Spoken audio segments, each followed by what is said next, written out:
بسم اللہ الرحمن الرحیم باب وضع الیمنی علی الیسری فی الصلاۃ۔ یہ باب اس بیان میں کہ نمازی اپنا دائنا ہاتھ اپنے بائیں ہاتھ پر رکھے گا نماز میں حالت قیام میں۔ حدثنا عبداللہ ابن مسلمہ عن مالک عن ابی حازم عن سالم بن سعد قال كان الناس يؤمرون ان يضع الرجل اليد اليمنى على ذراعه اليسرى في الصلاة۔ حضرت سالم بن سعد ساعدی بیان فرماتے ہیں کہ لوگوں کو حکم دیا جاتا تھا کہ وہ نماز میں اپنا دائنا ہاتھ اپنی بائیں کلائی پر رکھیں۔ حکم دینے والے کون؟ تو نبی اکرم صلی اللہ تعالی علیہ وسلم۔ قال ابو حازم لا عالمه الا ينمی ذلك الى النبی صلی اللہ علیہ وسلم۔ حضرت ابو حازم یعنی سلمہ ابن دینار عارج بیان کرتے ہیں کہ لا عالمہ، میں یہی سمجھتا ہوں کہ حضرت سال ابن سعد ساعدی نے اس کی نسبت اور اس کا رفع نبی کریم علیہ السلام تک کیا ہے کہ سرکار ہی نے حکم دیا کہ مرد نماز میں اپنا دائنا ہاتھ اپنی بائیں کلائی پر رکھے۔ پہلا مسئلہ تو یہ کہ نماز میں ہاتھ باندھنا ہے۔ اب باندھنے کا طریقہ کیا ہوگا؟ ہاتھ تو یہ ہے کہ انسان اپنا دائنا ہاتھ کی جو ہتھیلی ہے یہ بائیں ہاتھ کے ہتھیلی کی پشت پر رکھے اور انگوٹھے اور کنارے والی جو انگلی ہے اس سے اپنے گٹے کو مضبوطی سے پکڑ لے، اور تینوں ہاتھ جو ہیں یہ بائیں ہاتھ کے پشت پر، تینوں جو انگلیاں ہیں تین انگلیاں یہ بائیں ہاتھ کی پشت پر رہیں گی۔ رہا یہ معاملہ کہ ہاتھ کہاں رکھے گا، تو ہمارے یہاں پر ناف کے نیچے، اور امام شافعی رضی اللہ تعالی عنہ کے نزدیک سینے پر۔ ان کی روایت، ان کی دلیل حضرت وائل ابن حجر کی یہ حدیث ہے کہ انہوں نے بیان فرمایا کہ صلیت مع رسول اللہ صلی اللہ علیہ وسلم فوضع یدہ الیمنی علی یدہ الیسری علی صدرہ۔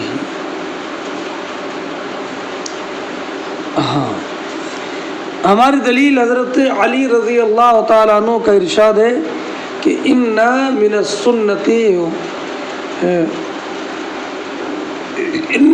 السنت وضع الکف علی الکف تحت السرہ۔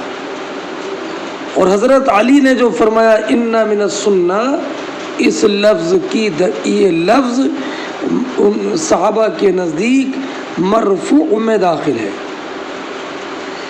صحابی جب اس میں سنت بولیں گے تو اس سے مراد نبی کریم علیہ السلام کی سنت ہی ہوگی۔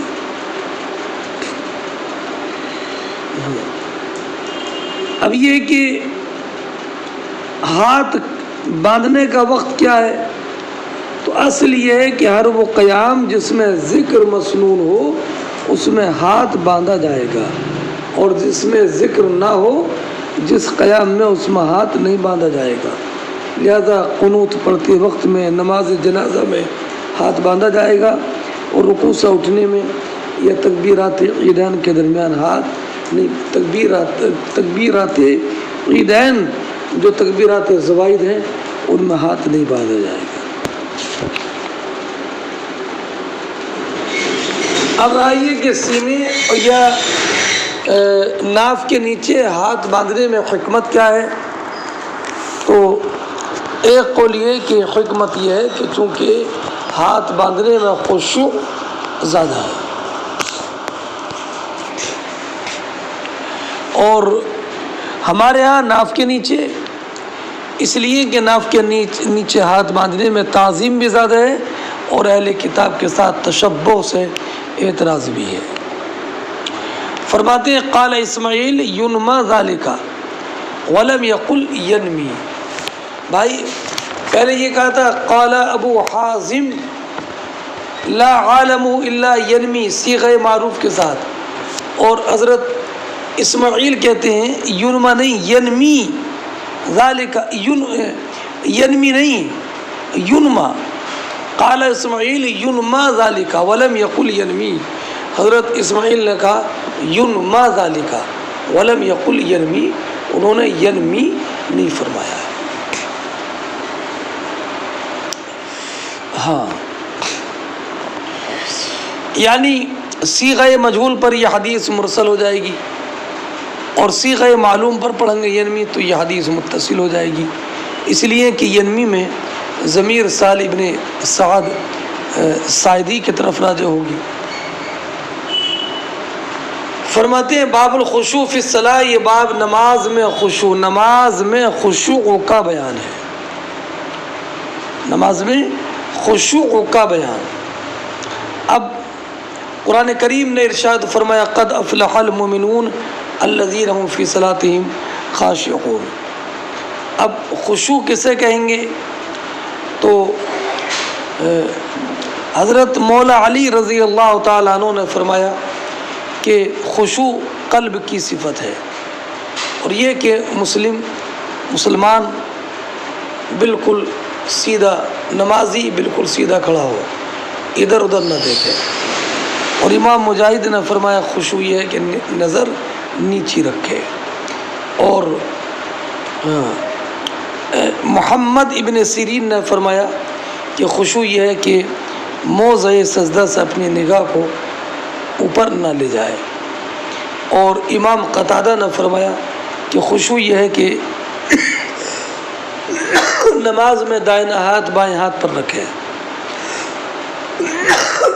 اور ابو بکر واسطی نے فرمایا کہ خالص اللہ کے لیے نماز ہو اور اس میں کوئی بھی دکھاوا نہ ہو۔ فرماتے حدثنا اسماعیل قال حدثني مالك عن ابي الزناد عن الحارث ان ابو هريره ان رسول الله صلی اللہ علیہ وسلم قال هل ترون قبلتي هذا والله ما يخفى علي ركوعكم ولا خشوعكم واني لاراكم وراء ظهري۔ نبی اکرم علیہ الصلوۃ والسلام نے ارشاد فرمایا کیا تم یہ سمجھتے ہو کہ میرا رخ ادھر ہے اور جدھر رخ ہوگا ادھر ہی نظر ہوگی؟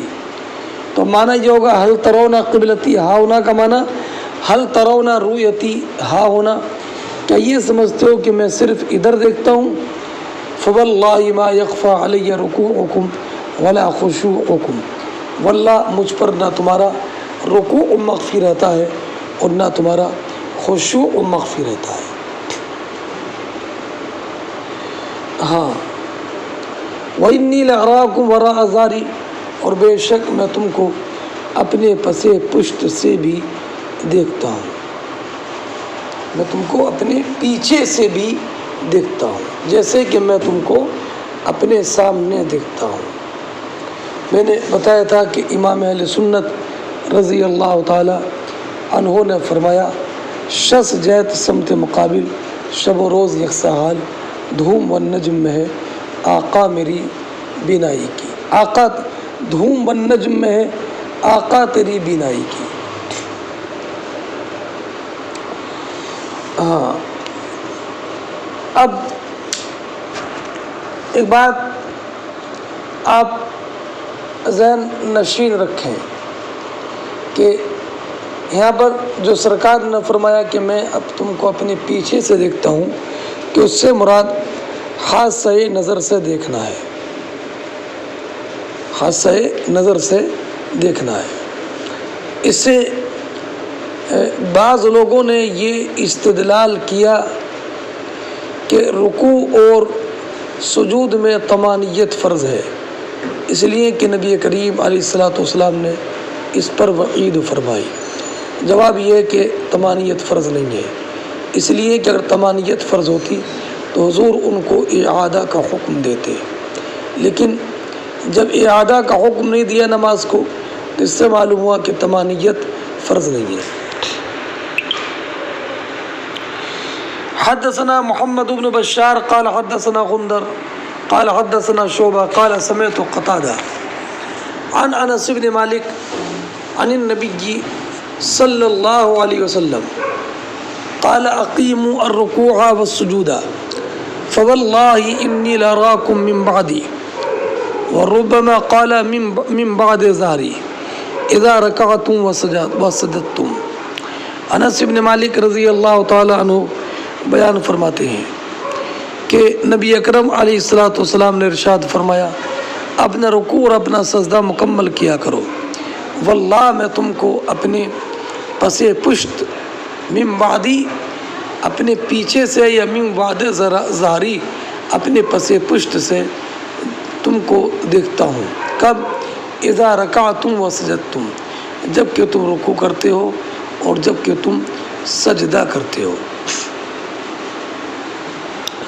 اس سے معلوم ہوا کہ سرکار نے جب یہ تنبیہ فرمائی تو سرکار نے رکوع یا سجدے میں کچھ نقص دیکھا، تبھی فرمایا قیموا الرکوع والسجود، اپنا رکوع اور سجدہ مکمل کیا کرو۔ فرماتے ہیں باب ما یقول بعد التکبیر، یہ بات اس بیان میں کہ نمازی تکبیر تحریمہ کے بعد اور قرات شروع کرنے سے پہلے کیا پڑھے گا، کون سی دعا کرے گا، یعنی تکبیر کے بعد کون سی دعا پڑھے تکبیر تحریمہ کے بعد۔ حدثنا حفص بن عمر قال حدثنا شعبہ عن قتادہ عن انس ان النبی صلی اللہ علیہ وسلم و ابا بکر و عمر رضی اللہ تعالی عنہما كانوا یفتتحون الصلاۃ بالحمد للہ رب العالمین۔ حضرت انس بن مالک بیان فرماتے ہیں کہ نبی اکرم صلی اللہ تعالی علیہ وسلم اور ابو بکر و عمر رضی اللہ تعالی عنہما یہ سب نماز شروع کرتے تھے الحمد للہ رب العالمین سے، یعنی ان کی قرات کا آغاز الحمد للہ رب العالمین سے ہوتا۔ ہاں، الحمد للہ رب العالمین سے یہ اپنی نماز کا آغاز فرماتے۔ مطلب یہ ہے کہ قرات بالجہر کا آغاز الحمد للہ رب العالمین سے ہوتا، یعنی یہ الحمد للہ رب العالمین پڑھنے سے پہلے بالجہر بسم اللہ الرحمن الرحیم یا اعوذ باللہ من الشیطان الرجیم یا کوئی بھی دعا بلند آواز سے نہیں پڑھتے تھے۔ دوسری روایت میں دارقطنی کی ہے فَكَانُوا لَا يَجْهَرُونَ بِبِسْمِ اللَّهِ الرَّحْمَنِ الرَّحِيمِ وَيَجْهَرُونَ بِالْحَمْدُ لِلَّهِ رَبِّ الْعَالَمِينَ۔ ہاں،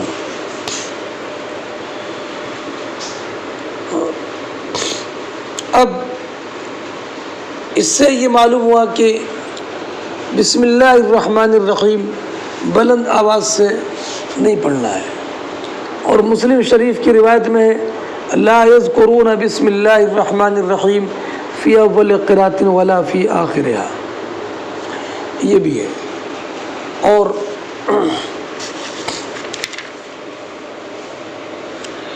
لا محالہ اس حدیث سے صراحتاً یہ معلوم ہوا کہ بسم اللہ الرحمن الرحیم بلند آواز سے نہیں پڑھی جائے گی۔ ہاں، اور رہا یہ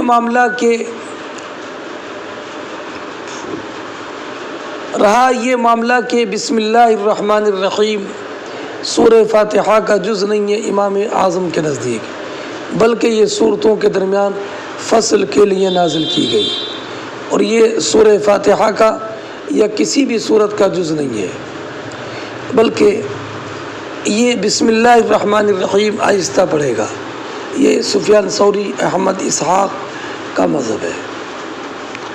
ہاں، اور حضرت امام اعظم رضی اللہ تعالی عنہ نے یہ فرمایا کہ ہر رکعت میں سورہ فاتحہ کے ساتھ بسم اللہ الرحمن الرحیم بلند آواز سے نہیں پڑھے گا، بلکہ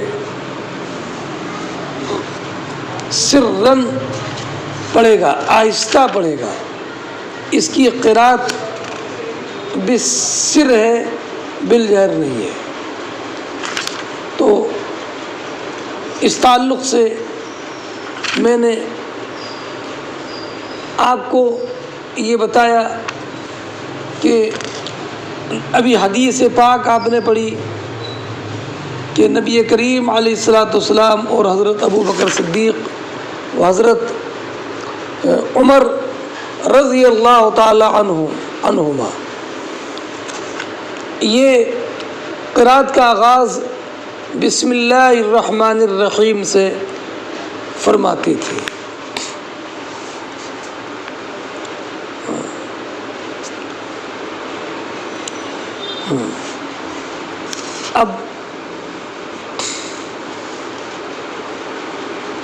اب رہا یہ معاملہ کہ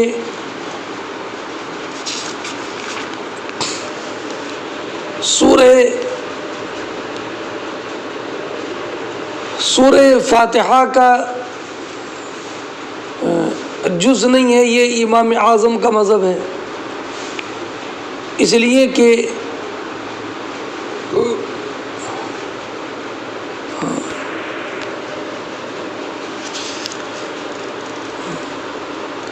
البتہ جو سورہ نمل میں ہے انہو من سلیمان انہو من سلیمان وانہو بسم اللہ الرحمن الرحیم، یہ اب پوری آیت نہیں ہے، پوری آیت تو انہو من سلیمان وانہو بسم اللہ الرحمن الرحیم ہے۔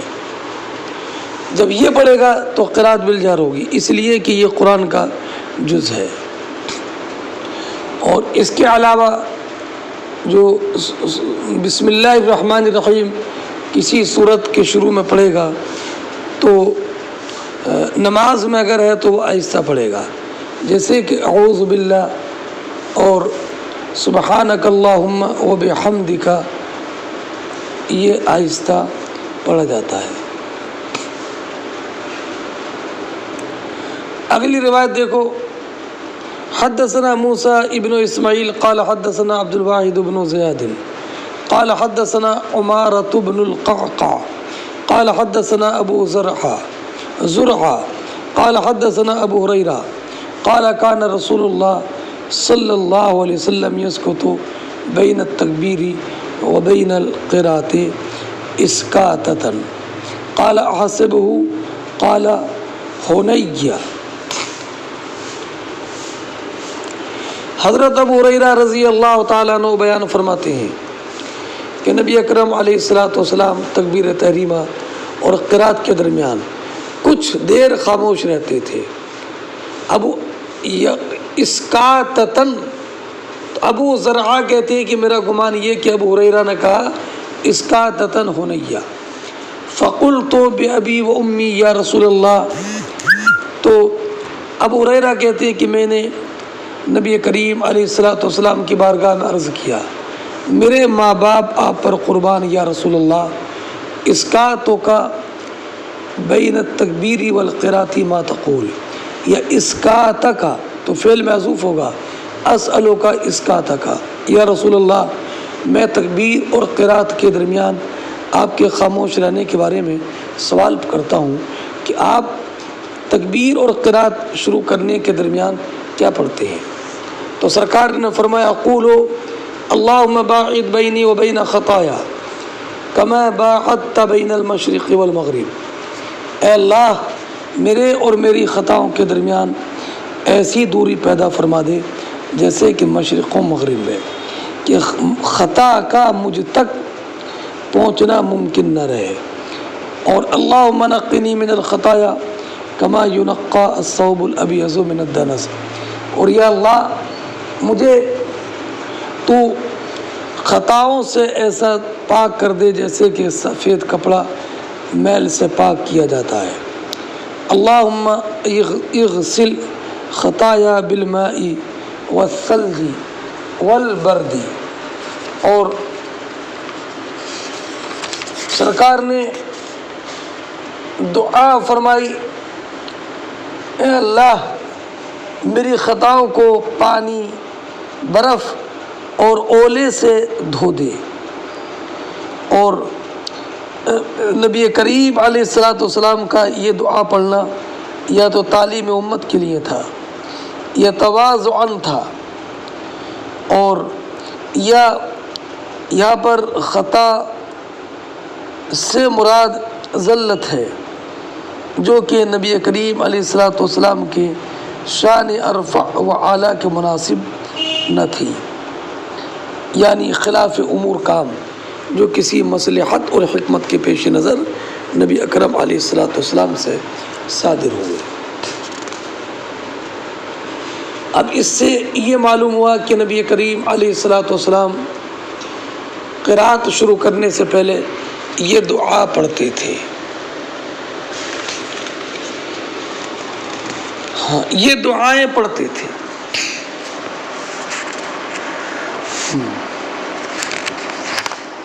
اب ہمارے یہاں پر کیا دعا پڑھتے تھے؟ اللہم نقنی باعد بینی و بین خطایا، یا اللہ میرے اور خطاؤں کے درمیان اتنی دوری کر دے جتنی دوری مشرق و مغرب کے درمیان ہے، اتنی دوری کر دے کہ ان خطاؤں کا پہنچنا مجھ تک یہ ممکن ہی نہ ہو۔ اور اللہم نقنی من الخطایا کما ینقی الثوب الابیض، یہ ثوب ابیض سفید کپڑے کے ساتھ خاص اس لیے کیا کہ چونکہ رنگوں میں سفید کپڑا زیادہ واضح ہوتا ہے۔ برد جیسے کہ کما ینقی الثوب الابیض من الدنس، اللہم اغسل خطایا بالماء والثلج والبرد۔ برد بولتے ہیں اولے کو جو بارش میں آسمان سے سفید ٹکڑے ٹکڑے گرتا ہے۔ ہاں، اب رہا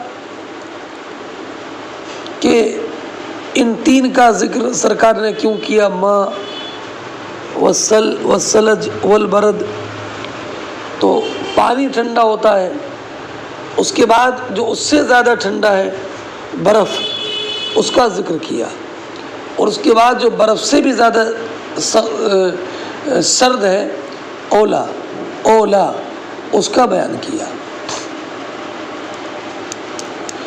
اور بعض علماء نے یہ کہا ہے کہ یہ جو فرمایا کہ بالماء والثلج والبرد، یہ بطور مثال ہے نا، مثل ہے، یہ مراد یہ ہے کہ خطاؤں کو مٹا دے، اور مٹانے میں مبالغہ اس کا اظہار مقصود ہے۔ اور دوسری بات یہ کہ اولا اور برف ان تک کسی کا ہاتھ نہیں پہنچتا ہے اور ان کا استعمال نہیں ہوتا ہے نا۔ ہاں، اور دوسری بات یہ کہ برف ہو، اولا ہو یا پانی ہو، یہ سب آسمان سے نکل اترنے والے مطہرات ہیں، اور طہارت کاملہ ان میں سے کسی ایک ہی سے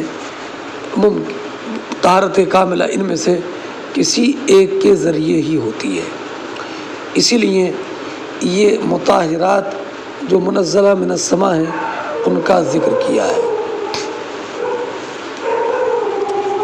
ہاں، اور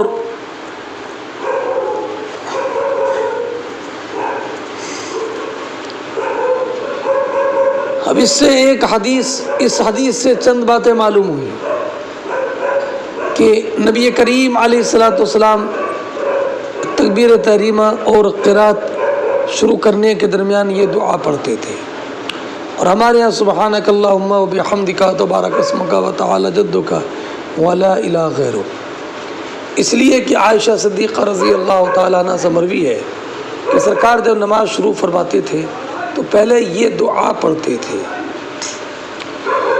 اور حضرت عمر ابن خطاب رضی اللہ تعالی عنہ سے بھی یہی مروی ہے کہ وہ یہ دعا پڑھتے تھے، سبحانک اللہم، یہ تسبیح سبحانک اللہم و بحمدک و تبارک اسمک و تعالی جدک ولا الہ غیرک، یہ پڑھتے تھے.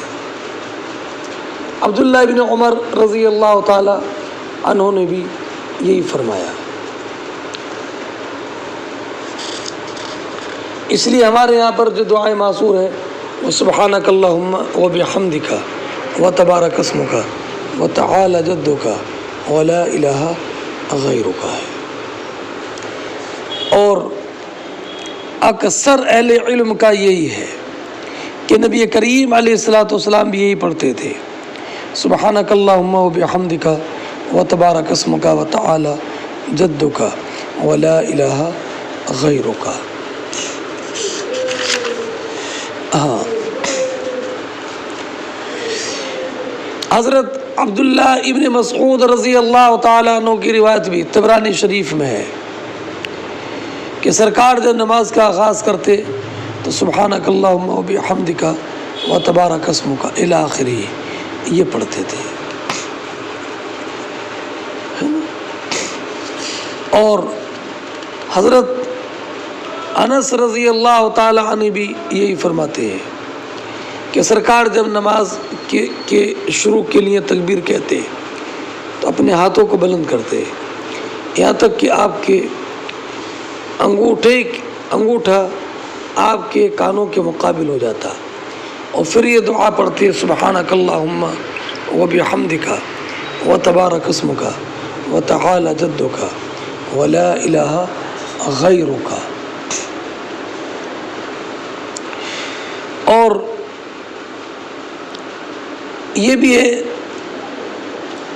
کہ نبی کریم علیہ الصلوۃ والسلام ہم کو یہ سکھاتے تھے. انس ابن مالک کہتے ہیں اذا قمتم الى الصلاة فارفعوا ایدیکم ولا تخالف آذانکم ثم قولوا سبحانک اللہم و بحمدک و تبارک اسمک و تعالی جدک.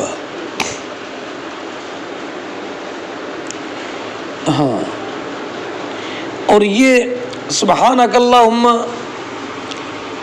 مقتدی بھی پڑھیں گے اور امام بھی پڑھیں گے، ہے نا، دونوں پڑھیں گے. ہاں،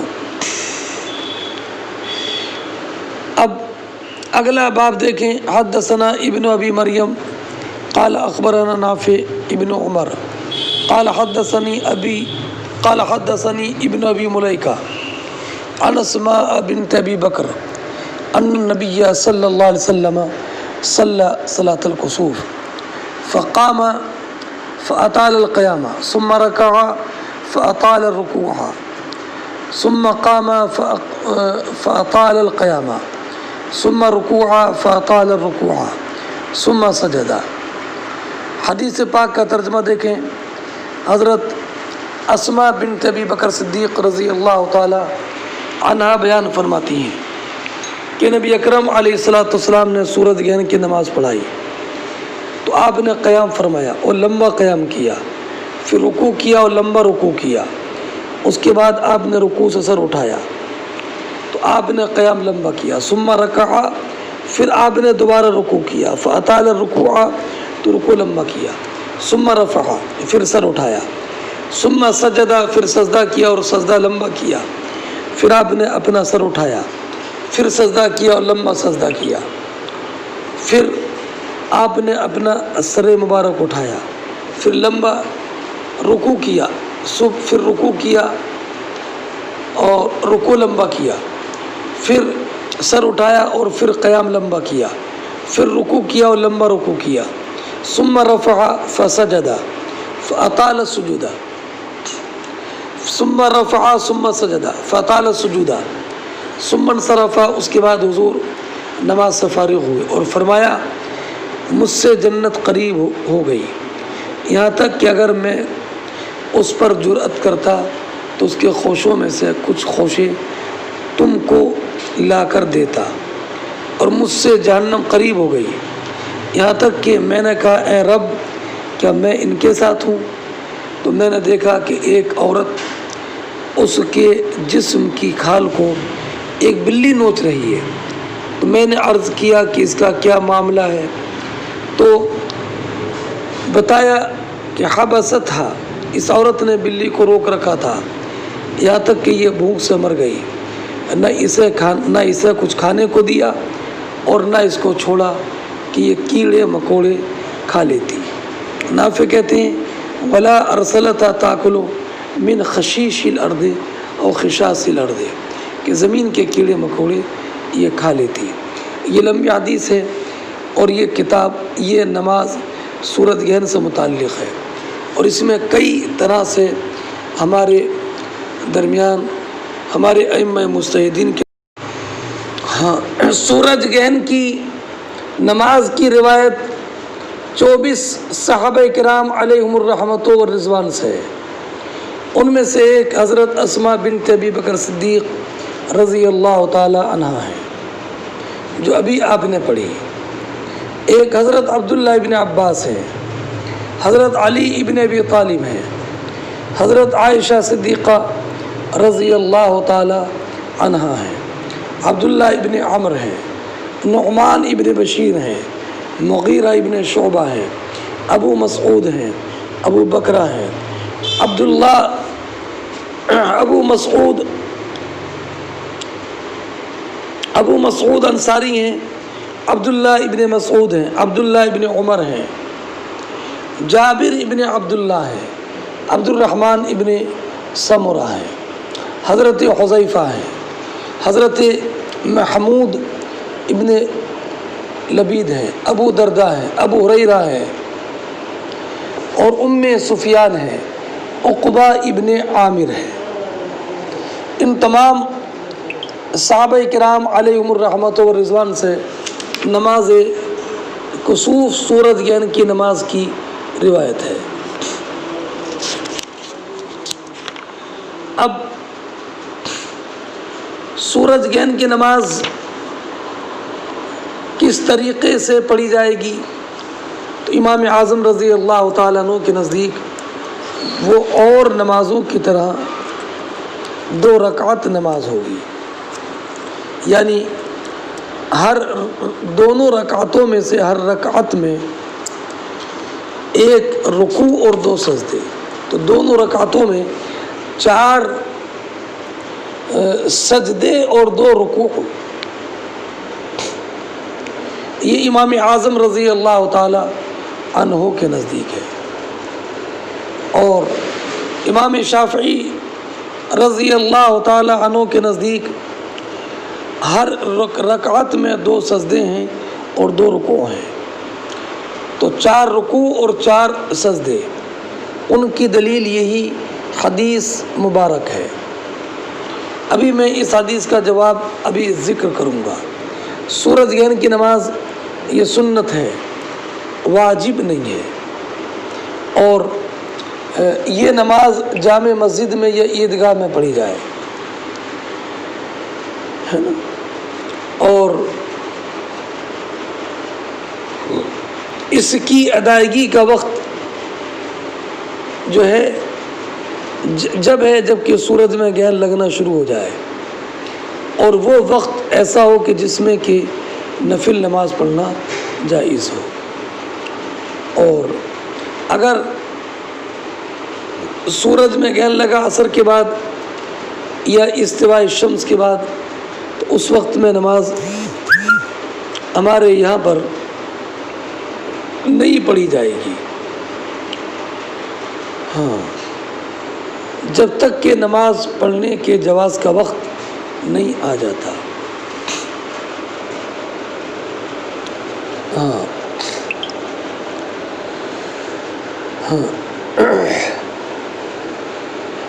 ہماری دلیل یہ ہے کہ حضرت لیث ابن سعد بیان فرماتے ہیں کہ میں نے 113 ہجری میں حج کیا اور مکہ مکرمہ میں عطا ابن ابی رباح، امام زہری،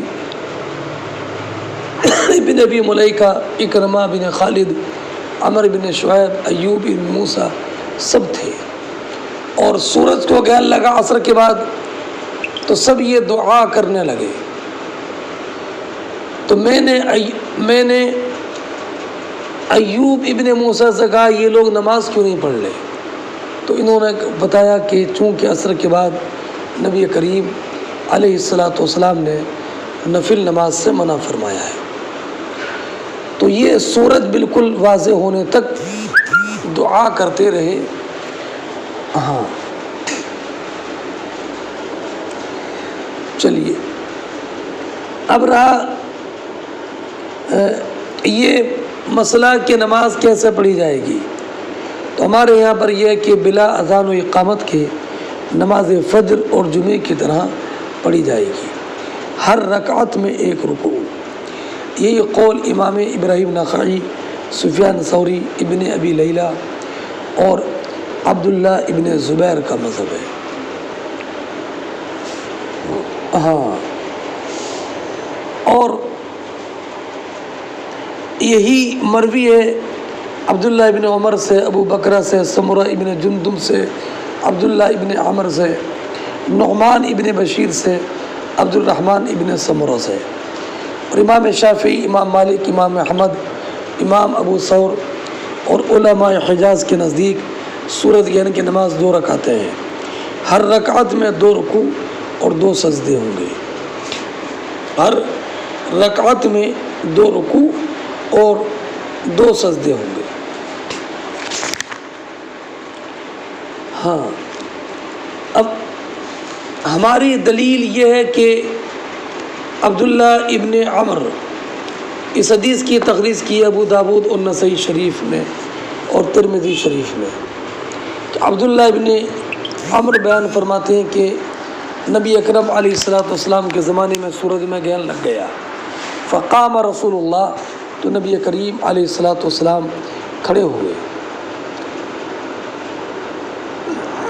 رکوع کیا، رکوع سے سر اٹھایا، پھر سجدے میں گئے، پھر سر اٹھایا، اور اس کے بعد پھر رکوع کیا، اس کے بعد سجدہ کیا، پھر اٹھے، پھر رکوع کیا، پھر 2 سجدے کیے۔ اس سے معلوم ہوا کہ یہ فجر کی نماز کی طرح 2 رکعت ہے۔ اور نعمان ابن بشیر کی روایت ہے کہ نبی کریم علیہ السلام نے سورج گہن کی نماز پڑھی اور فرمایا اذا خسفت الشمس والقمر فصلوا، تو ایسی نماز پڑھو کہ جیسی تم فرض نماز پڑھتے ہو۔ اور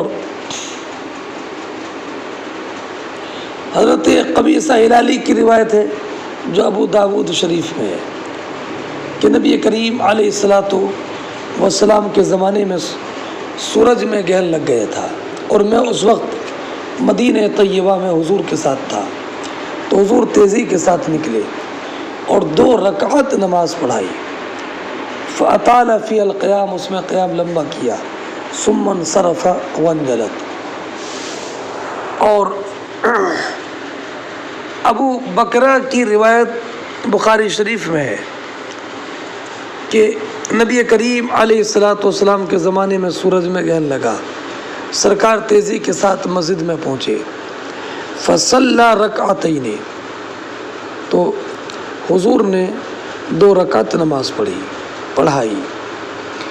اور عبد الرحمن ابن سمرہ کی روایت مسلم شریف میں ہے، اس میں فصلی رکعتین. اب رہا یہ معاملہ کہ سورۃ گین کی نماز میں قرات کیسے ہوگی، تو امام اعظم کا مذہب یہ ہے کہ اس میں قرات بالسر ہوگی، اور یہی مذہب لیث ابن سعد، امام مالک اور جمہور فقہا کا ہے کہ سورۃ گین کی نماز میں قرات بالسر ہوگی اور چاند گین کی نماز میں قرات بالجہر ہوگی، ہے نا. اور سورج گین کی نماز جماعت سے پڑھی جائے اور چاند گین کی نماز تنہا، اس لیے کہ چاند گین رات میں ہوگا تو اکٹھا ہونے میں لوگوں کو مشکل پیش آئے گی. ہاں، اب سورۃ گین کی نماز میں قرات بالسر ہے تو سمرہ ابن جندب کی روایت ہے کہ صلی بنا رسول اللہ صلی اللہ علیہ وسلم فی صلاۃ الکسوف، سرکار نے ہم کو چاند سورۃ گین کی نماز پڑھائی، ولا نسمع له صوتا، اور ہم نے ایک حرف بھی نہیں سنا. تو اس سے معلوم ہوا کہ قرات بالسر تھی. ہاں چلیے، اب رہا چاند گہن کی نماز. تو ہمارے یہاں پر رات میں چونکہ لوگوں کا اجتماع مشکل ہوتا ہے، اس لیے تنہا پڑھ لی جائے. اس حدیث سے یہ معلوم ہوا کہ جنت اور جہنم دونوں مخلوق ہیں، ابھی پیدا کر دی گئی ہیں. اور اس سے ایک بات یہ بھی معلوم ہوا کہ حیوان کو تکلیف پہنچانا جائز نہیں ہے، اور مظلوم حیوان قیامت کے دن اپنے ظالم انسان پر مسلط کر دیا جائے گا. اور اس میں نبی کریم علیہ الصلوۃ والسلام کا معجزہ بھی ہے کہ سرکار نے جنت اور جہنم کو دیکھا تھا. فرماتے ہیں باب رفع البصر الی الامام فی الصلاۃ، یہ باب اس بارے میں کہ نماز میں امام کی طرف نظر اٹھا کر دیکھنا. کیا مطلب؟ یعنی یہ جائز ہے. کیا بتانا ہے؟ بتانا یہ کہ مقتدی اپنے امام کی طرف دیکھے تاکہ اس کی نماز کی اصلاح ہوتی رہے اور یہ امام کی اتباع کرے. فرماتے ہیں وقالت عائشہ قال النبی صلی اللہ علیہ وسلم فی صلاۃ الکسوف فرأیت جہنم یحتم بعضها بعضا حتی رأیتمونی. حضرت عائشہ صدیقہ رضی اللہ تعالی عنہا بیان فرماتی ہیں کہ نبی کریم علیہ الصلوۃ والسلام نے ارشاد فرمایا سورج گہن کی نماز کے بعد کہ رأیت جہنم یحتم بعضها بعضا، میں نے جہنم کو دیکھا یحتم بعضها بعضا، کہ جہنم کا ایک حصہ دوسرے حصے کو توڑے دیتا ہے. حینا رأیتمونی، کب؟ جب کہ تم نے مجھے دیکھا تھا. یہ پہلے ترجمہ حینا رأیتمونی. اس سے معلوم ہوا کہ مقتدی امام کو نماز میں دیکھے، ہے نا. حینا رأیتمونی، حینا رأیتمونی تاخرت، جب کہ تم نے مجھے دیکھا کہ میں پیچھے ہٹ گیا تھا. یہ جو ہے حینا رأیتمونی تاخرت، یہی محل ترجمہ ہے. اس سے معلوم ہوا کہ صحابہ کرام علیہم الرحمۃ والرضوان نبی کریم علیہ الصلاۃ والسلام کی احوال کا مشاہدہ فرماتے تھے۔ حدثنا موسیٰ قال حدثنا عبد الواحد قال حدثنا الاعمش عن عمارة بن عمیر عن ابی معمر قال قلنا لخباب اکان رسول اللہ صلی اللہ علیہ وسلم یقرأ فی الظہر والعصر، کہ ہم نے حضرت خباب ابن ارت سے معلوم کیا کہ کیا نبی اکرم علیہ الصلاۃ والسلام ظہر و عصر میں قرات کرتے تھے؟ تو فرمایا کہ ہاں۔ تو ہم نے معلوم کیا بما کنتم تعرفون، تم کیسے پہچانتے تھے کہ حضور نے قرات کی ہے یا حضور قرات کر رہے ہیں؟ تو فرمایا باضطراب لحیتہ، حضور کی ریش مبارک کے حرکت سے۔ تو اس سے یہ معلوم ہوا کہ صحابہ اکرام نبی کریم علیہ الصلاۃ والسلام کو نماز میں دیکھتے تھے، یہاں تک کہ نبی کریم علیہ الصلاۃ والسلام کی رخ انور پر داڑھی کی ریش مبارک کے اضطراب اور حرکت کو بھی دیکھتے تھے۔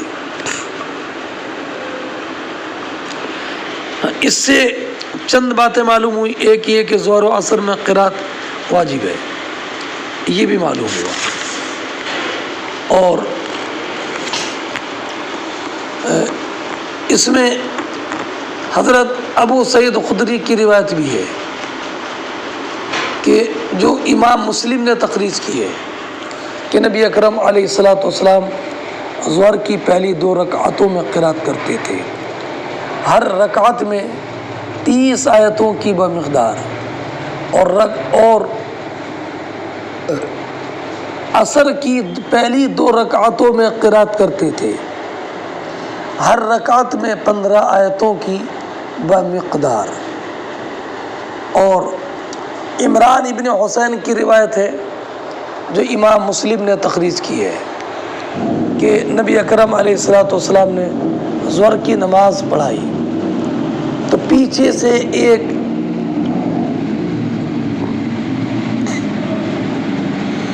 مقتدی سبح اسم ربک الاعلی پڑھنے لگے، تو سرکار جب نماز سے فارغ ہوئے تو فرمایا تم میں سے کس نے قرات کی؟ تو انہوں نے کہا کہ میں نے۔ تو نبی اکرم علیہ الصلاۃ والسلام نے فرمایا کہ بے شک تم میں سے بعض کا پڑھنا میری قرات میں، میرے پڑھنے میں شبہ پیدا کرتا ہے۔ چلیے، تو ان احادیث سے، اور حضرت عبداللہ ابن عباس کی روایت ہے کان رسول اللہ صلی اللہ علیہ وسلم یقرأ فی الظہر والعصر، ہے نا۔ اب اس سے یہ معلوم ہوا، امام بخاری نے جو باب قائم کیا کہ امام کی طرف نظر اٹھا کر دیکھنا، تو ہمارے یہاں پر یہ ہے کہ نظر سجدے کی جگہ پر رہنا چاہیے حال قیام میں، اور رکوع میں اپنے قدموں کی طرف، اور سجدے میں ناک کی طرف، اور تشہد میں گود میں، اس لیے کہ نظر کا امتداد یہ نماز سے میں خشوع اور خضوع۔ اور امام مالک کا مذہب یہ ہے کہ اپنے امام کو دیکھیں اور اپنے سجدے کی جگہ کو نہیں جبکہ کھڑا ہو، اور احادیث باب امام مالک کے مذہب کی تائید کرتی ہیں۔ اور ہمارے یہاں پر یہ کہ نہیں، بلکہ اپنی نظر سجدے کی جگہ میں رکھے حالت قیام میں۔ فرماتے ہیں یہ حدیث پہلے گزر گئی۔ قال سمعت عبد اللہ حدثنا حجاج قال حدثنا شعبہ قال انبانا ابو اسحاق قال سمعت عبد اللہ ابن یزید یخطب قال حدثنا البراء وكان غیر کذوب انهم كانوا اذا صلوا مع النبي صلی اللہ علیہ وسلم فرفع من الركوع قاموا قیاما حتى يراه قد سجدوا۔ یہ حدیث پہلے گزر گئی ہے کہ خطبہ دیتے ہوئے عبداللہ ابن یزید نے یہ بات کہی، جبکہ عبداللہ ابن یزید یہ کوفے کے امیر تھے۔ انہوں نے بتایا کہ ہم سے حدیث بیان کی، اور یہ صحابی عبداللہ ابن یزید صحابی ہے۔ انہوں نے کہا کہ مجھ سے حضرت برا نے حدیث بیان کی، وہ غیر و کذوب اور وہ بہت سچے شخص ہیں، کہ وہ جب نبی کریم علیہ الصلوۃ والسلام کے ساتھ نماز پڑھتے تو جب سرکار رکوع سے سر اٹھاتے تو سب کھڑے رہتے، یہاں تک کہ دیکھ لیتے سرکار کو کہ حضور سجدے میں چلے گئے، حتیٰ یراه قد سجد۔ ہاں، اگلی روایت ہے کہ حدثنا اسماعیل قال حدثني مالک عن زید بن اسلم عن عطاء بن یسار عن عبداللہ بن عباس رضی اللہ تعالی عنہما۔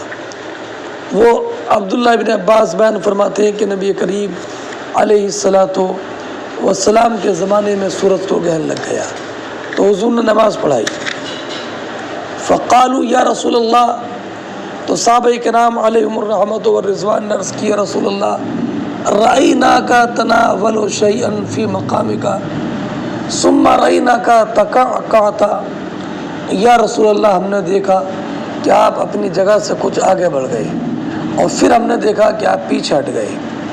تو حضور نے فرمایا انی اریت الجنت، کہ مجھے اس مقام پر جنت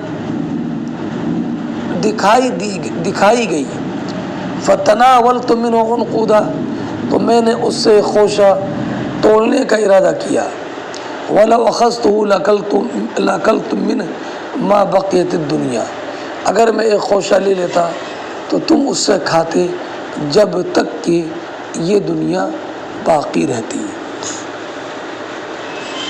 جب تک کہ یہ دنیا باقی رہتی، یعنی دنیا کی بقا تک وہ پھل ختم نہیں ہوتا، اس لیے کہ وہ جنت کا پھل ہے، اور جنت کا پھل فنا نہیں ہوتا ہے، اور دنیا میں انسان وہی کھائے گا جو کہ فنا ہو جائے، اس لیے کہ اللہ نے دنیا کو فنا کے لیے پیدا کیا ہے، اس لیے دنیا میں کوئی بھی امور بقا سے کوئی چیز نہیں ہے۔ باب حدثنا محمد بن سنان قال حدثنا فلیح قال حدثنا ہلال بن علی عن انس بن مالک قال صلی لنا النبی صلی اللہ علیہ وسلم ثم رقی المنبر فاشار بیدہ قبل قبلۃ المسجد، کہ انس بن مالک رضی اللہ تعالی عنہ بیان فرماتے ہیں کہ ہم کو نبی کریم علیہ الصلوۃ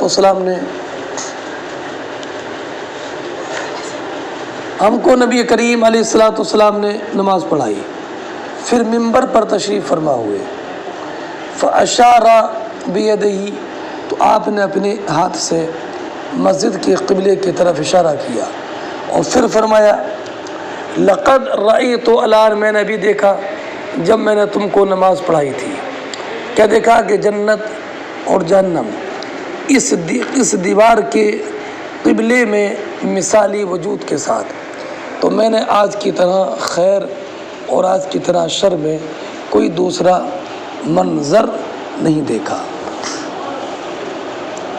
ہاں، مطابقت ترجمۃ الباب سے اس قول میں فاشار بیدہ الی القبلہ، اس لیے کہ ان کا دیکھنا اور نبی کریم علیہ الصلوۃ والسلام کا اپنے دستے مبارک سے قبلے کی طرف اشارہ کرنا اس بات کی دلیل ہے کہ صحابہ کرام علیہم الرحمۃ والرضوان نبی کریم علیہ الصلوۃ والسلام کے حال کو دیکھتے تھے نماز میں۔ ہاں، چلیے اگلا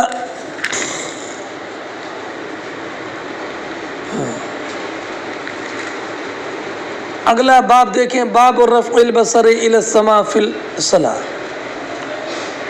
یہ باب اس بارے میں کہ نماز میں آسمان کی طرف نظر اٹھا کر دیکھنا یعنی یہ مکروہ ہے، یہ مکروہ ہے۔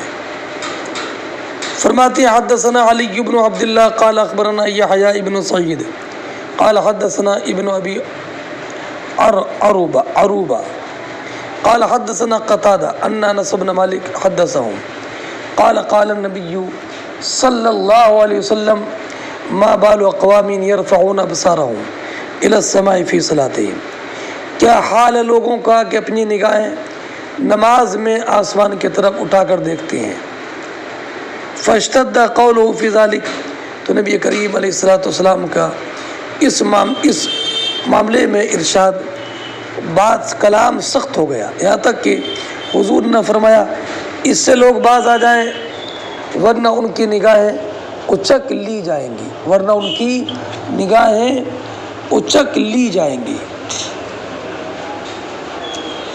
اب نبی اکرم علیہ السلام کے اس ارشاد سے معلوم ہوا کہ نماز میں آسمان کی طرف نظر اٹھا کر دیکھنا یہ جائز نہیں ہے، اور فرمایا باز آ جائیں ورنہ نگاہیں اچک لی جائیں گی۔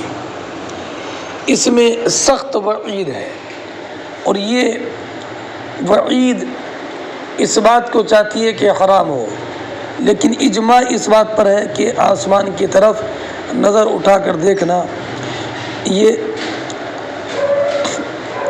مکروہ ہے۔ اور دعا کے وقت نماز کے باہر بھی اگر نگاہ اٹھا کر دیکھتا ہے یا بلا ضرورت آسمان کی طرف دیکھتا ہے تو امام طحاوی نے فرمایا کہ یہ مکروہ ہے۔ اور نماز کے تعلق سے عبداللہ ابن عباس کی روایت ہے کہ جب نبی اکرم علیہ السلام نماز شروع فرماتے تو اپنے سجدے کی جگہ کو دیکھتے تھے۔ باب الالتفات فی الصلاۃ، یہ باب اس بارے میں کہ نماز میں التفات کا حکم کیا ہے، یعنی دائیں بائیں اگر صرف سر گھما کر دیکھ لے، سینہ نہ ہٹے تو بتانا یہ کہ یہ مکروہ ہے۔ حدثنا مسدد قال حدثنا ابو الاحوص قال حدثنا اشعث بن سلیم عن ابیہ عن مسروق عن عائشہ رضی اللہ تعالی عنہا قالت سألت رسول اللہ صلی اللہ علیہ وسلم عن الالتفات فی الصلاۃ فقال هو اختلاس يختلس الشیطان من صلاۃ العبد۔ حضرت عائشہ صدیقہ رضی اللہ تعالی عنہا نے بیان فرمایا کہ میں نے نبی کریم صلی اللہ تعالی علیہ وسلم سے نماز میں ادھر ادھر دیکھنے کے بارے میں پوچھا تو آپ نے فرمایا ہوا اختلاس، یہ شیطان کا حصہ ہے جو بندے کی نماز اچک لیتا ہے، یہ شیطان کا حصہ ہے جو بندے کی نماز اچک لیتا ہے۔ اختلاس کا معنی کسی چیز کو اچک لینا، تو اس سے یہ معلوم ہوا کہ نماز میں ادھر ادھر دیکھنا مکروہ تنزیہی ہے، جبکہ صرف چہرہ ادھر ادھر مڑے اور اگر پورا بدن مڑ جائے گا تو لا محالہ نماز فاسد ہو جائے گی۔ ہاں، اب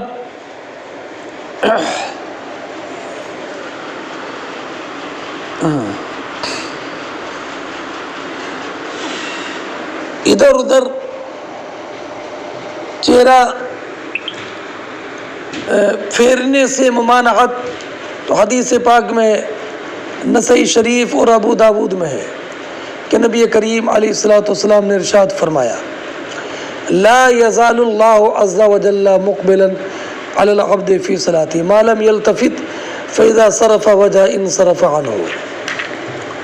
اور ایک روایت میں ایاکم والالتفات فی الصلاۃ فانہ لا صلاۃ لملتفت. اور ایک روایت میں نبی کریم علیہ الصلاۃ والسلام نے فرمایا اذا قام الرجل فی الصلاۃ اقبل اللہ علیہ بوجہہ فاذا التفت قال یا ابن آدم الی من تلتفت الی من هو خیر لک منی اقبل الی. اور ایسی دوسری مرتبہ بھی، تیسری مرتبہ اگر یہ پھر التفات کرے تو صرف اللہ تعالی وجہہ عنہ. اور ایک حدیث میں سرکار نے فرمایا لا صلاۃ لملتفت. اور ایک روایت میں ابو ہریرہ سے مروی ہے کہ سرکار نے فرمایا ایاکم والالتفات فی الصلاۃ فإن أحدکم یناجی ربہ ما دام فی صلاتہ. اگلی روایت دیکھیں حدثنا قتیبۃ بن سعید قال حدثنا سفیان عن الزہری عن عروہ عائشہ ان النبی صلی اللہ علیہ وسلم صلی فی خمیسۃ اللہ عالم کہ حضور نے ایک چادر میں نماز پڑھی جس میں نقش و نگار تھے، تو فرمایا یہ چادر لے جاؤ ابو جہم کو دے دو اور انبجانیہ سادہ کمبل لے آؤ.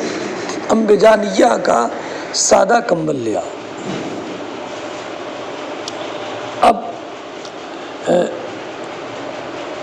اس میں مطابقت ترجمے کے ساتھ یہ ہے کہ جب چادر کے نقش و نگار ہوں گے اور مصلی اس کو لامحالہ کاندھے پر نقش و نگار دیکھے گا تو کچھ نہ کچھ التباس تو ہوگا. حدیث پہلے گزر گئی. باب هل يلتفت لامر ينزل به او يرى شيئا او بصاقا في القبلہ. یہ باب اس بارے میں کہ کیا نمازی اپنی نماز میں کسی امر عارض کی وجہ سے التفات کر سکتا ہے، جو امر عارض اسے پیش آ جائے. امر عارض کیا پیش آ جائے؟ جیسے دیوار کے گرنے کا اندیشہ ہو یا سانپ یا درندے کے اس کی طرف آنے کا اندیشہ ہو یا کچھ چیز دیکھے اپنے آگے یا اپنے دائیں طرف یا اپنی بائیں طرف، اور یا قبلے کی میں وہ تھوک یا ریٹ وغیرہ لگی دیکھے. تو اب جواب محذوف ہے یلتفتو. فرماتے ہیں قال سال ابن سعد ساعدی کہتے ہیں التفت ابو بکر رضی اللہ تعالی عنہ فرأى النبی کہ حضرت ابو بکر صدیق رضی اللہ تعالی عنہ نے صحابہ کی زیادہ تصفیق کی وجہ سے التفات فرمایا. فرأى النبی صلی اللہ علیہ وسلم تو ابو بکر صدیق نے نبی اکرم علیہ السلام کو دیکھا. اگلی روایت یہ حدیث پہلے گزر گئی ہے. حدثنا قتیبۃ بن سعید قال حدثنا اللیث عن نافع عن ابن عمر انه قال رأى النبی صلی اللہ علیہ وسلم نخامۃ فی قبلۃ المسجد وهو يصلي بین یدی الناس. اس کے سرکار نے مسجد کے قبلے کی دیوار میں ہے نا ریٹ لگی دیکھی اور آپ لوگوں کے آگے نماز پڑھ رہے تھے. فحتیٰ تو آپ نے اسے اپنے کپڑے وغیرہ سے لے کر کھرچ دیا. ثم قال حين انصرف جب نماز سے فارغ ہو کر آپ نے ارشاد فرمایا فإن أحدكم إذا كان في الصلاة جب تم میں سے کوئی نماز میں ہوتا ہے تو بے شک اللہ رب العزت کی رحمت اس کی طرح متوجہ ہوتی ہے، تو تم میں سے کوئی اپنی نماز میں اپنے چہرے کے سامنے ہرگز نہ تھوکے. فرماتے ہیں اس حدیث کی روایت موسیٰ ابن عقبہ ابن ابی وراد نے نافع سے کی ہے. حدثنا یحییٰ ابن بکیر یہ روایت پہلے گزر گئی ہے. قال حدثنا اللیث ابن سعد عن عقیل عن ابن شہاب قال اخبرنی انس بن مالک قال بینما المسلمون فی صلاة الفجر لم یفجاہم الا رسول اللہ کشف ستر حجرت عائشہ کہ لوگ سرکار کے وصال کے دن فجر کی نماز پڑھ رہے تھے تو ان کو اچانک یہ ہوا کہ نبی کریم علیہ السلام نے حجرہ عائشہ کے پردے کو ہٹایا. فنظر الیہم سرکار نے ان کو دیکھا اور وہ سب باندھے ہوئے تھے. فتبسم یضحک، ونکس ابو بکر صدیق پیچھے ہٹے، اپنے علاقبی اپنے الٹے پاؤں تاکہ حضور کے لیے یہ پیچھے ہٹ جائے۔ اور حضرت ابو بکر صدیق نے یہ گمان کیا کہ وہ سرکار تشریف لانے والے ہیں، اور مسلمانوں نے ارادہ کیا کہ اپنی نمازوں میں آزمائش میں پڑ جائے، یعنی نماز چھوڑ کر نبی کریم علیہ الصلاۃ والسلام کی چہرہ انور کی زیارت کر لیں، سرکار کی سیاحت پر خوش ہو کر۔ فاشار الیہم، تو سرکار نے انہیں اشارہ کیا کہ اتموا صلاتکم، تو حضور نے پردہ گرایا، وتوفی من آخر ذلک اليوم، اور اس دن کے آخر میں نبی اکرم علیہ الصلاۃ والسلام کا وصال ہو گیا۔ یہ حدیث پہلے گزر گئی ہے۔ اگلا باب ہے باب وجوب